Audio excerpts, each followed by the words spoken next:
Mereka adalah contoh utama pejuang yang gigih serta perkasa, tak segan membantu yang miskin papa, namun tetap tawadhu di depannya, lebih-lebih di hadapan ulama, bagai sahaya kepada tuannya. La ilaha illallah, Allah, la ilaha illallah, la ilaha illallah, la ilaha illallah,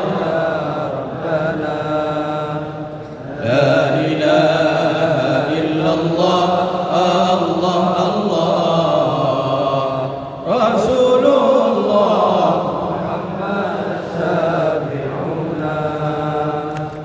Yang paling saya takutkan dulu itu ketika nasab keluarga Wali Songo kemudian disahkan dan diakui oleh semua orang, adalah apa yang terjadi kepada Bani Israel.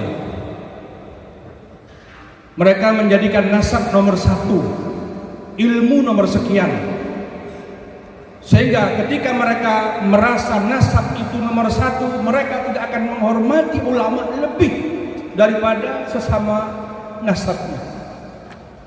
Bani Israel bukan hanya berani membantah ulamanya, mereka bahkan berani membunuh nabi-nabi mereka. Kenapa? Karena mereka pikir sama-sama Bani Israel, sama-sama Bani Ibrahim. Yang saya khawatirkan ketika keluarga Wali Songo merasa dengan nasab itu adalah nasab nomor satu, yang saya khawatirkan kemudian yang bodoh tidak menghormati ulama hanya karena merasa sepupu, hanya karena merasa sepupu dua kali. Dan ini terjadi. Ini yang sangat saya takutkan. Maka di antara kasusnya di sini, lebih-lebih di hadapan ulama, bagai sahaya kepada tuannya. Walaupun sepupu, kalau dia ulama, hormati.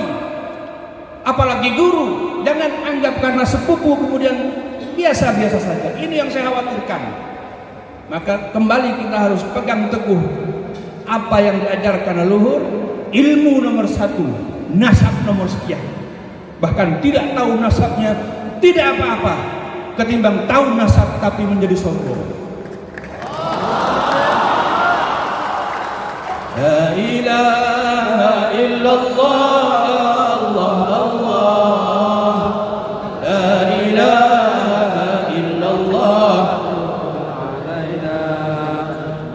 la ilaha illallah, Allah, Allah, la ilaha illallah, ya Rabbana, la ilaha illallah, Allah, Allah, Rasulullah Muhammad Syafi'una.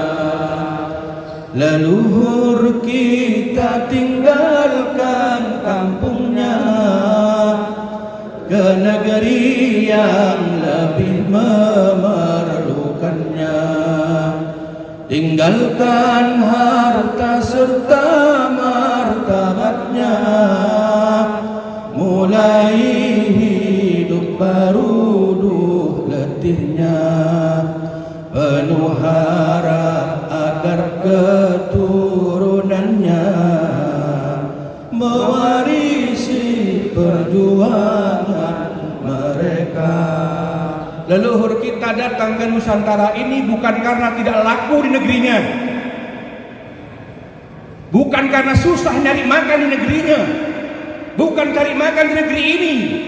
Mereka sudah punya kehormatan, kemuliaan di negeri mereka. Tinggalkan semua itu demi umat yang lebih memerlukan di Nusantara ini. Mereka berharap apa yang mereka perjuangkan kemudian diwarisi oleh keturunan mereka, oleh kita. Bukan hanya darah saja yang menetes dalam tubuh kita, tapi semangat juang mereka juga harus ada dalam tubuh kita, dalam jiwa kita. La ilaha illallah, Allah, Allah. La ilaha illallah, jibtu alaina. La ilaha illallah, Allah, Allah. La ilaha illallah, ya Rabbana.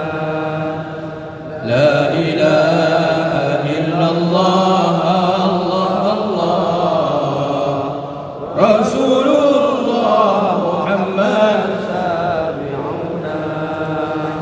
kini pun banyak di antara kita yang bahkan tak kenal ilmu agama, enggan untuk belajar dan ibadah, apalagi perjuangkan agama. Marilah kita bangkit dan berbenah, wujudkan cita-cita mereka. Ketika dulu mula-mula saya menghimpun nasab-nasab keluarga Wali Songo, justru yang menyimpan rapi nasab itu orang-orang yang tidak bisa baca Quran, orang-orang yang tidak bisa baca kitab, orang-orang yang jauh dari pesantren. Justru kiai-kiai malah nyembunyiin. Justru kiai-kiai banyak yang membakar nasab, saking takutnya anak-anak mereka menyombongkan nasab. Ini fakta bahwa orang-orang yang punya darah Wali Songo, bahkan menyimpan nasab, catatan nasab Wali Songo, banyak yang bahkan tidak kenal agama. Maka dengan adanya naat ini, berhimpun keluarga Wali Songo, selain tujuannya silaturahim, adalah mari kita berbenah bersama. Yang tidak mengaji, yang belum bisa baca Quran, yang belum mengerti agama, santuni mereka dengan ilmu. Menyantuni mereka dengan ilmu jauh lebih utama daripada menyantuni mereka dengan uang. Ini adalah yang mesti menjadi tujuan utama berhimpunnya keluarga Wali Songo. Maka semoga dengan berdirinya naat hingga hari ini sudah genap 5 tahun, Allah berikan keberkahan. Tentu manusia itu tempat salah, mungkin ada banyak kesalahan di sini di situ. Insya Allah dengan bersama-sama kita akan berbenah sehingga ke depan akan semakin lebih baik. Sehingga insya Allah di bawah naat keluarga Wali Songo bukan hanya sekedar solid sebagai keluarga yang saling silaturahim, tapi juga solid untuk melahirkan para pejuang mewarisi semangat juang Wali Songo. Sedikit lagi, ceritanya begini. Ada satu cerita yang saya nggak pernah cerita, tapi di buku terakhir saya ceritakan ini. Pada sekitar tahun 2004, saya bertemu dengan seorang ulama dari Yordan. Beliau itu aslinya dari Palestina, namanya Syekh Sabir bin Muqbil Ar-Rifai. Beliau termasuk waktu itu menunjukkan kartu nama ke saya. Beliau termasuk salah satu pengurus daripada Naqabat Al-Bait di Yordan. Beliau itu bilang begini ke saya waktu itu. Setelah kita ngobrol, kami diskusi soal nasab Ahlul Bait. Kata beliau, kebangkitan dakwah di dunia ini tidak akan maksimal kecuali ketika semua keturunan Nabi atau mayoritas keturunan Nabi berada di barisan depan para pendakwah. Sehingga ini yang kemudian sering juga menjadi penyemangat saya ketika itu mengumpulkan keluarga Wali Songo. Tujuan saya agar supaya keluarga Wali Songo punya kontribusi yang cukup besar, khususnya di Nusantara di dalam dunia dakwah. Maka sekali lagi, jangan sekali-kali menomorsatukan nasab. Bersyukurlah apabila nasab kalian bersambung pada Wali Songo, tapi itu justru adalah tanggung jawab besar bahwa kalian yang paling berkewajiban untuk melanjutkan perjuangan Wali Songo. Demikian, kurang lebihnya mohon maaf.